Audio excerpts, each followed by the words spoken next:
talking, start talking, please. Go ahead. It's all you. It's all us. Hey guys. Girl power.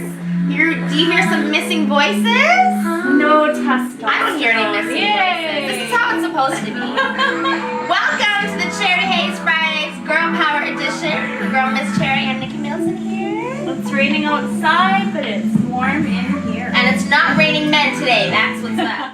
So what's going on, Niki? I'm excited about the show today. Jay Ingram from Discovery Channel and Arc Attack, which is so cool. I can't wait to hear about that. That's amazing. I know. For those of you who don't know, they use Tesla coils. Tesla coils, and yes. like it's like electric. It looks like literally lightning. It looks like it's they're crazy. electrocuted while they play guitar. Everyone, give a round of applause for Joe DePrima. Woo! Joe, you there? Are you there, Joe? Did you like that little applause? Just for you. It sounded pretty weak, actually. Oh. What?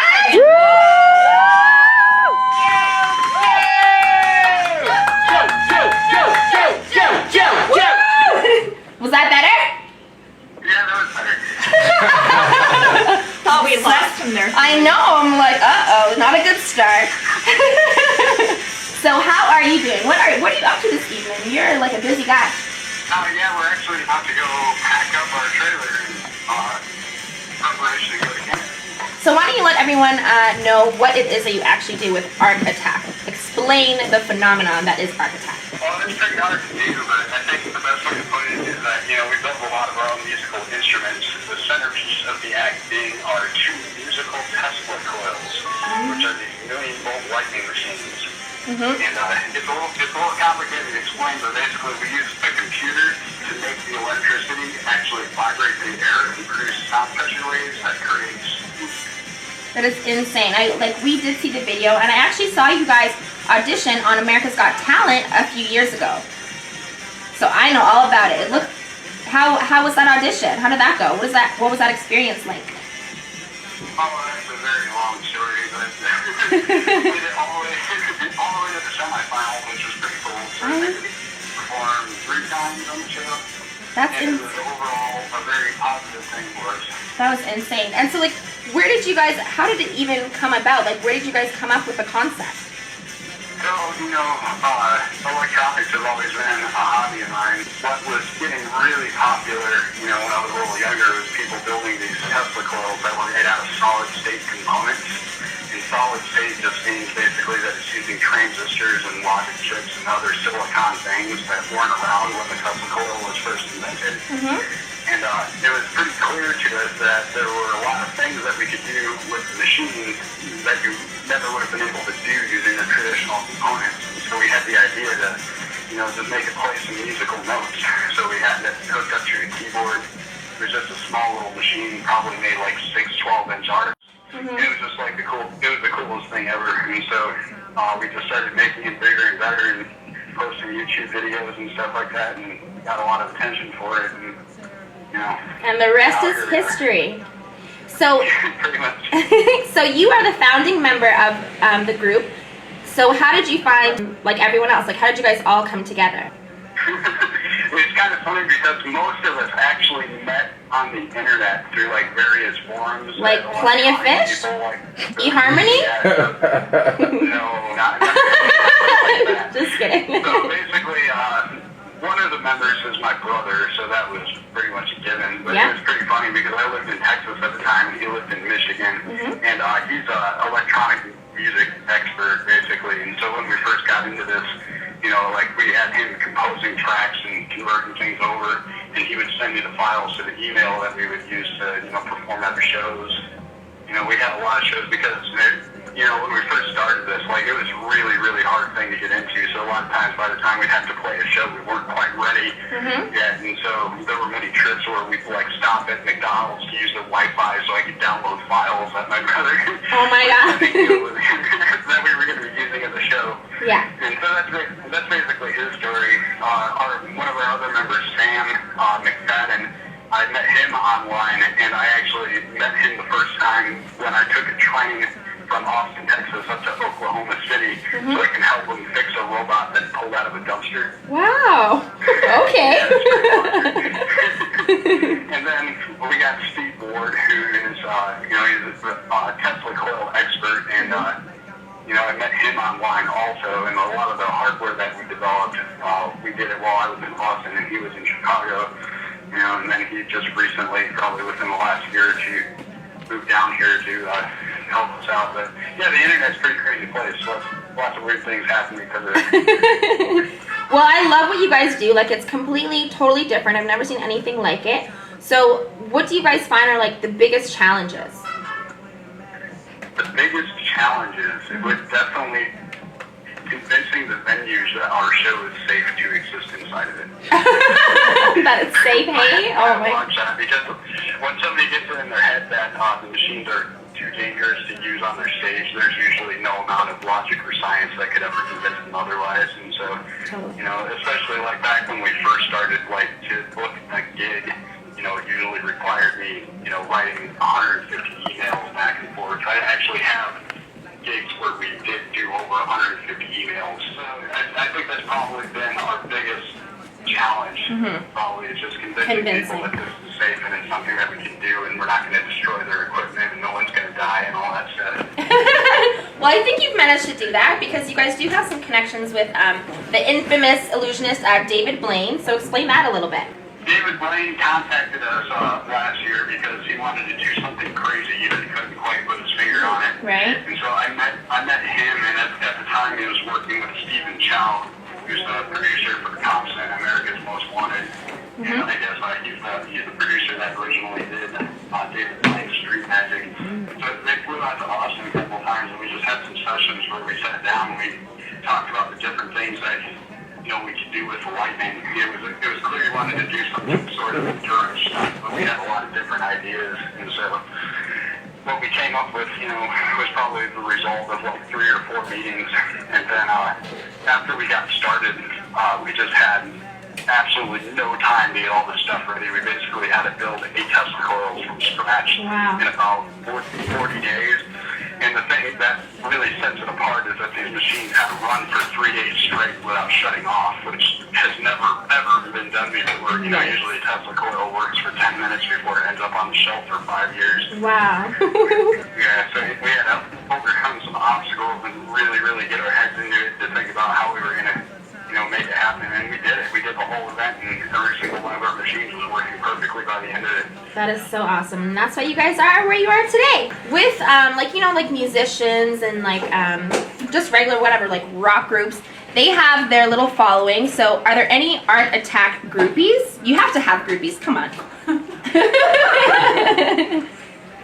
Yeah, sure. We got fans for sure. What's really interesting though is, the way that band usually starts up, they play local shows, and so they usually get a pretty big local following, right? And so we started up a little bit different. Like, since it's kind of a niche, weird, hard thing to understand, we really got to start through YouTube, right? So our fans are all over the world. That's amazing. Yeah, and so it's kind of interesting because, it just evolved a little bit differently than a normal performance group might have. Totally. Well, I'm sure you guys aren't complaining. It's been lots of fun, I'm sure. So you guys are coming to Canada, and so where can we find you? We will be at, I don't even know the name of the venue specifically, but it's definitely in Calgary. So I don't have my computer. That's all right. We know you'll be here. We'll just look for lightning somewhere. I don't know. All right. And we can just go to your website and Facebook, and you guys have all that good stuff. Yeah, absolutely. We're on Facebook. We have a website, although it hasn't been updated for a couple of years. Uh-oh. You're not supposed to tell us that part.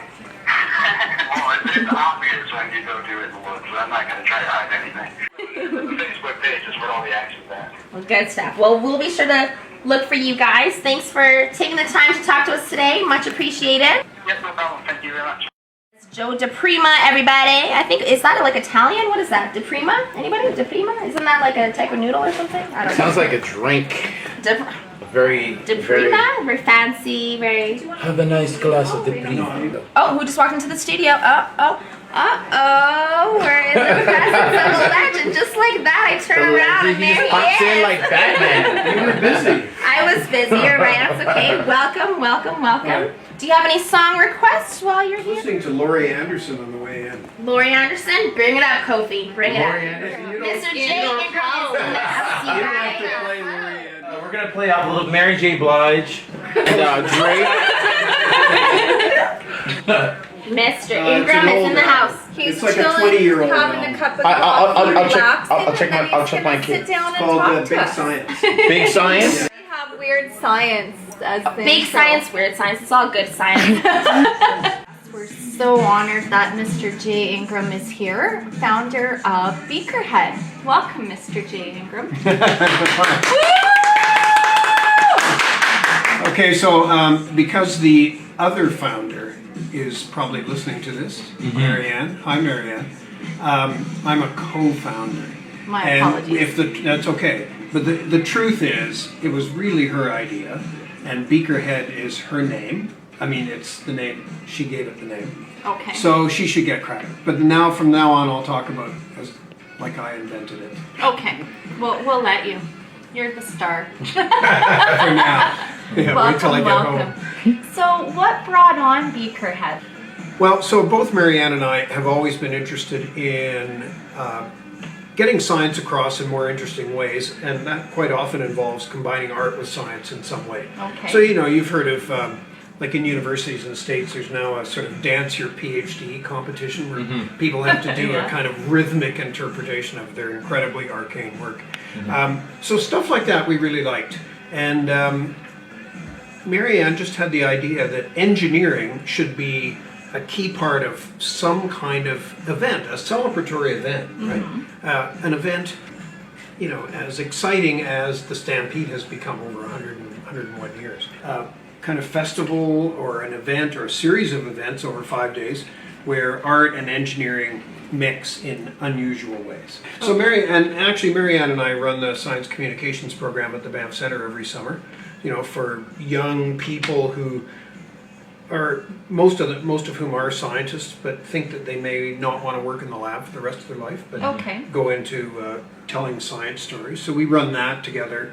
We've done other projects together, but the Beaker Head is by far the biggest. It's kind of I'm very astonishingly excited. large, actually. Yeah, I'm very excited. The nerd in me is coming out. So. Well, I think there's a little nerd in everybody. There is. Sometimes it's a little more florid, like you're somebody Totally like me, or but it can be nurtured, and this is a Beaker Head kind of thing too, because really people get streamed very early into thinking of themselves and having others think of them as science, engineering, mathematician-oriented people. And they could be quite artistic, but they get streamed that way. Or conversely, artists who like math and are good at science, but maybe a little bit better in art, get streamed that way. And we think we got to bring those back together.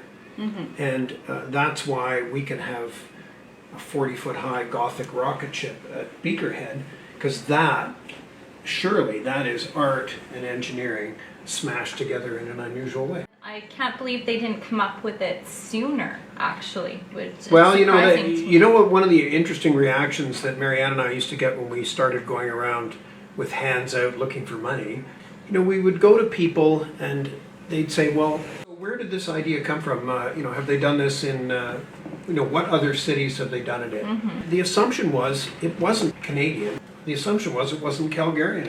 It was some other place, and we were importing some kind of franchise. And we had to make it clear, no, this is a Calgary idea, and it's an idea at this stage anyway for Calgarians.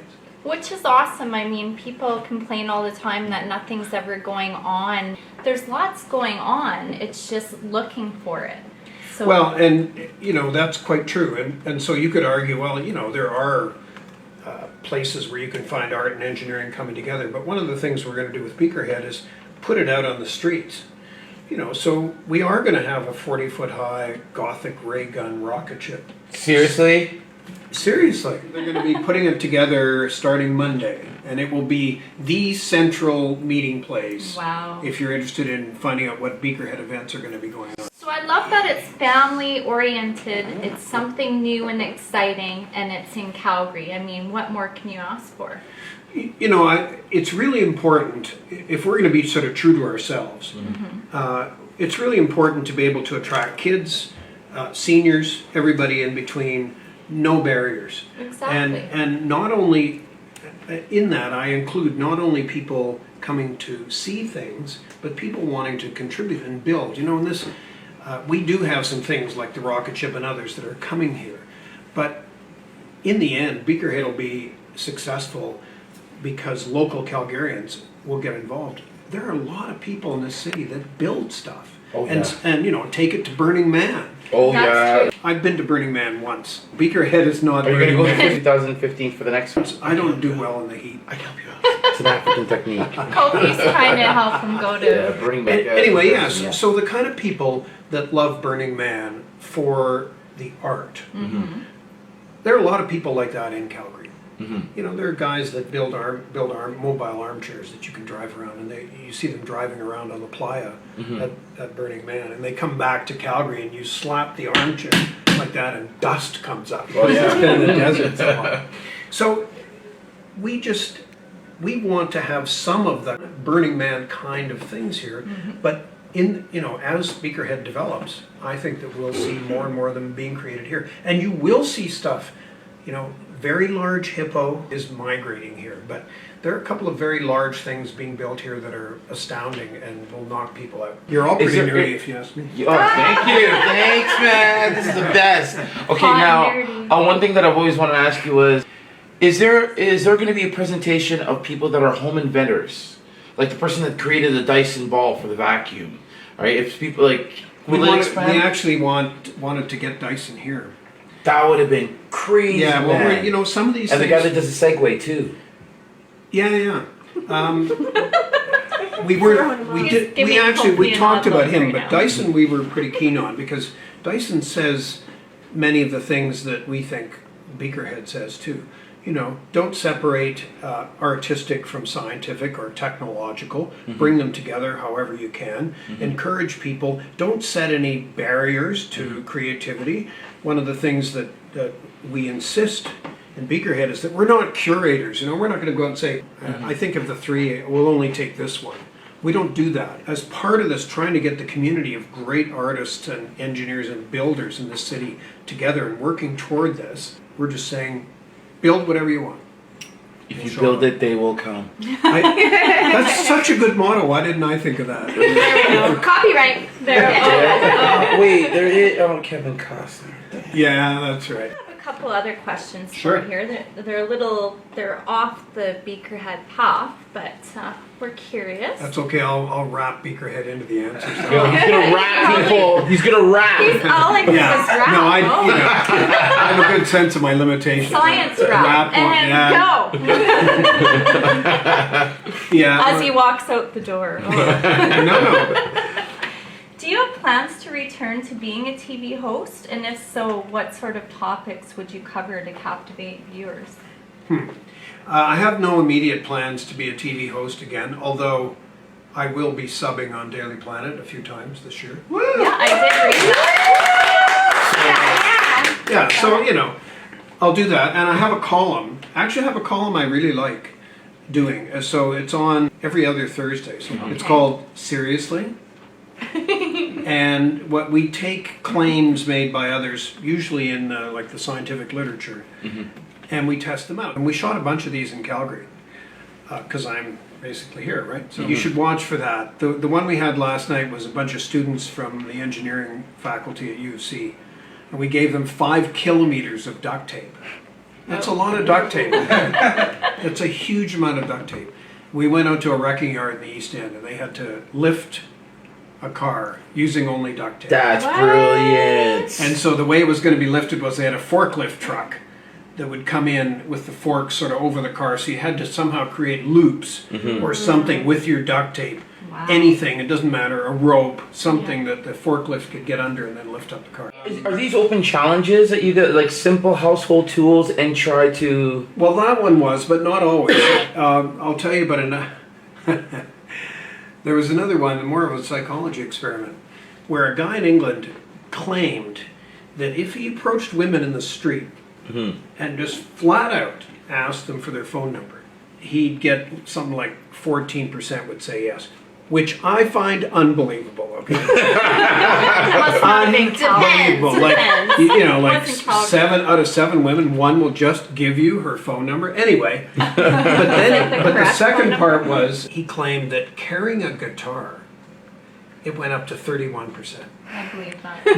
Now, and it could be in the case. Okay, it's not even. It could be you empty. believe it. I do. You I would believe you it. would have given him your phone number if he was carrying It a might guitar. not be the right one, but women like music. Then we figure they're deep and they're artistic. So if I had a bass, how about an accordion? Call me. Is that right? Can we make a list of instruments? Starting. What piccolo. instrument do women like the most? The recorder. I rock the recorder, man. We reenacted this experiment with a friend of mine who is a guitarist on Stephen Avenue Mall. You remember the English guy got 14% without the guitar, 31% with the guitar. My friend got 0 without the guitar, and with the guitar, 0. And he's a good guy. Like he's not lucky? he's good enough. How about this? looking. How about this, Good sir? enough looking. And there's an example for one scene from Shawshank Redemption. Yeah. When he was wearing the warden's shoes. Men don't really notice shoes, but women do. So why don't you try that? If he had nasty shoes with a nice suit, will he still get women? Or if he has a nasty suit with nice shoes? Don't forget, he's coming up to somebody and saying, Give me a "Hi, can I have your phone number?" Oh, there's no build up or anything. No, Yikes, there's of course we're gonna- no. okay. Of course Yeah. we're gonna say no. He doesn't get to walk like 50 meters with her and try and tell her a joke or Nothing. no. It's flat could out. I have your phone number? Would you get? So finally, the guy we were using, my friend, was getting embarrassed because it is sort of embarrassing, right? Yeah. So he started sort of softening his approach by saying things like, "I'm going to ask you the weirdest question you've ever heard today. Would you give me your phone number?" That's a nice icebreaker. But he was doing it more to save face for himself than he was, trying to encourage the phone. Anyway, didn't get a single phone number. One woman said, "What for?"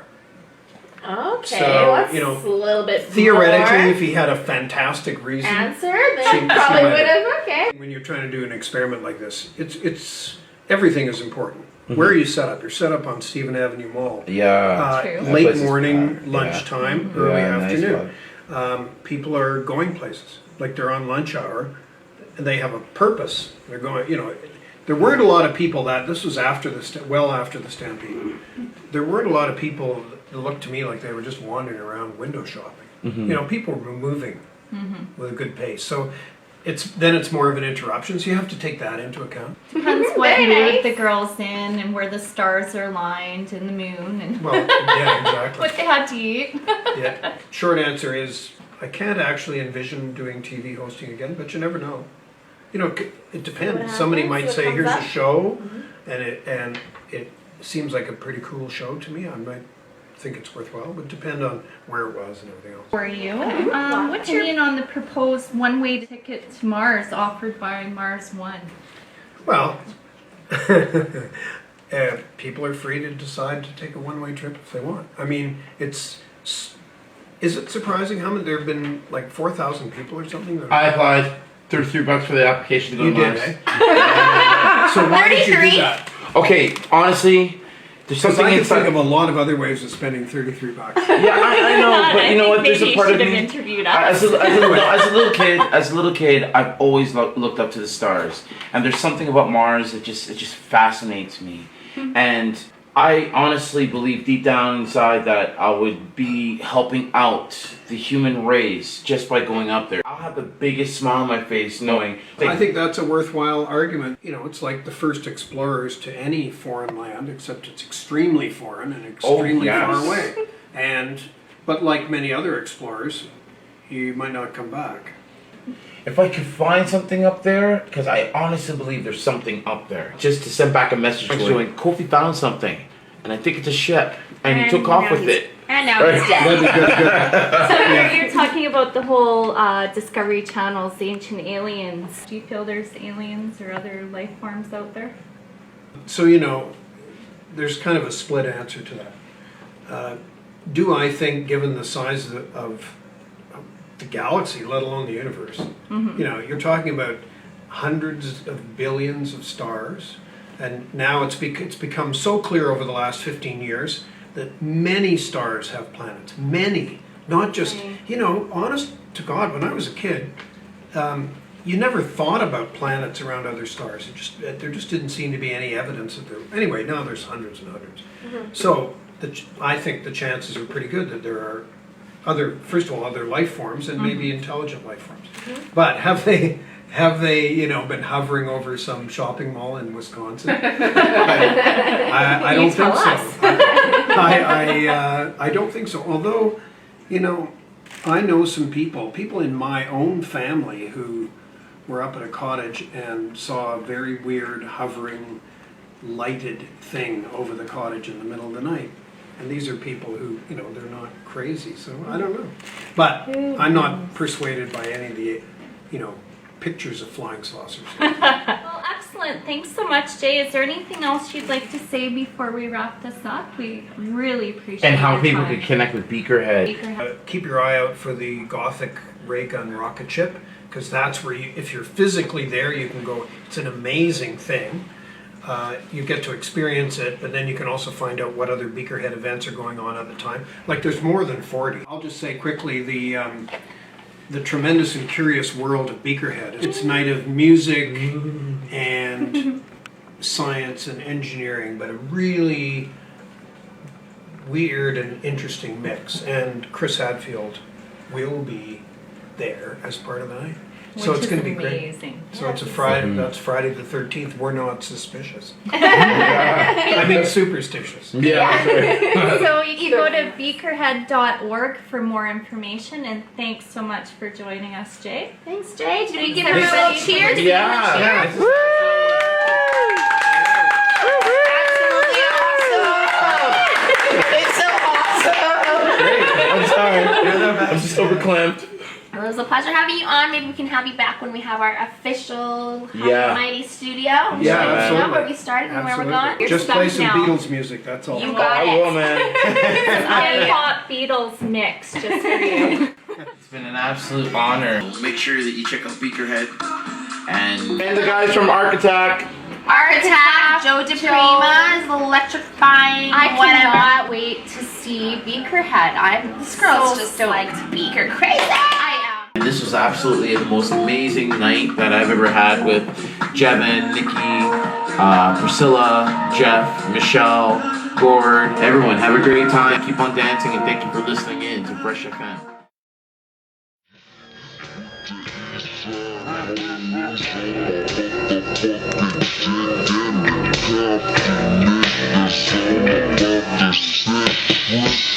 Rabbit Productions.